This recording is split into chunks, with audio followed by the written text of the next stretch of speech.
মানুষ 12 তারিখ থেকে আবারও সেই হারিয়ে যাওয়া গণতান্ত্রিক যাত্রা শুরু করেছে।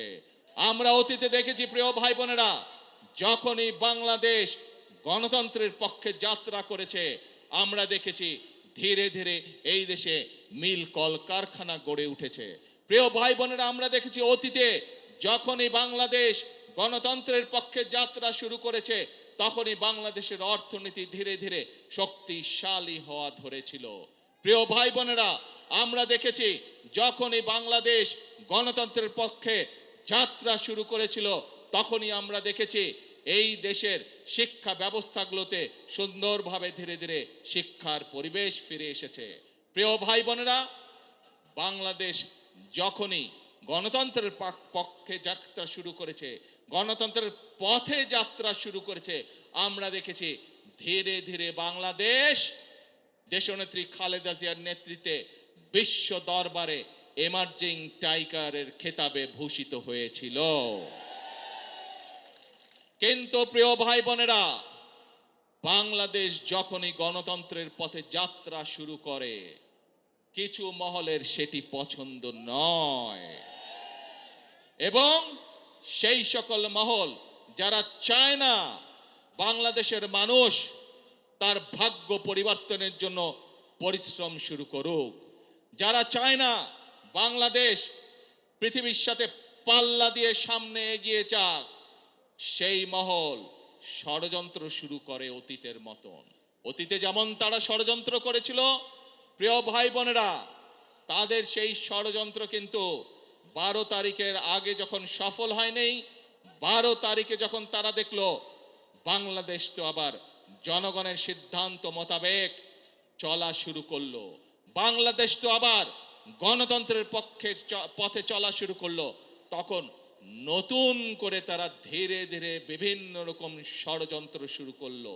তারা চেষ্টা করছে এখন বিশ্ব দরবারে প্রথমে বাংলাদেশকে বিতর্কিত একটি অবস্থানে নিয়ে যাওয়ার জন্য।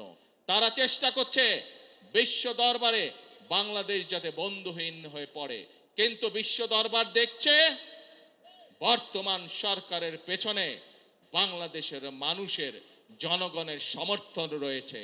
বিশ্ব দরবার দেখছে বর্তমানে বাংলাদেশের যে সরকার, এই সরকার জনগণ দ্বারা গঠিত সরকার। বিশ্ব দরবার দেখছে বর্তমান যে বাংলাদেশ পরিচালিত হচ্ছে যেই সরকার দ্বারা, যেই সংসদ দ্বারা, এই সংসদ, এই সরকার জনগণের দ্বারা গঠিত সংসদ, জনগণের দ্বারা গঠিত সরকার। সেজন্যই বিশ্ব দরবার তাদের কথায় কর্ণপাত করছে না, বরং বিশ্ব দরবার জনগণের যে নির্বাচিত প্রতিনিধি, জনগণের যে নির্বাচিত সরকার, তাদের সাথে কথা বলছে কিভাবে তারা এই দেশে বিনিয়োগ করবে, কিভাবে তারা এই দেশে শ্রমিকদের ভাগ্য পরিবর্তনে সহায়তা করবে, কিভাবে তারা এই দেশের মানুষের ভাগ্য পরিবর্তনে সাহায্য করবে। প্রিয় ভাই বোনেরা, আমাদেরকে বিশ্ব দরবারের এই সুযোগ গ্রহণ করতে হবে, দেশের স্বার্থে, এই দেশের মানুষের স্বার্থে, সর্বোপরি এই দেশের শ্রমিক ভাইদের স্বার্থে। সেজন্যই আজকে আমাদেরকে চোখ কান সব খোলা রাখতে হবে।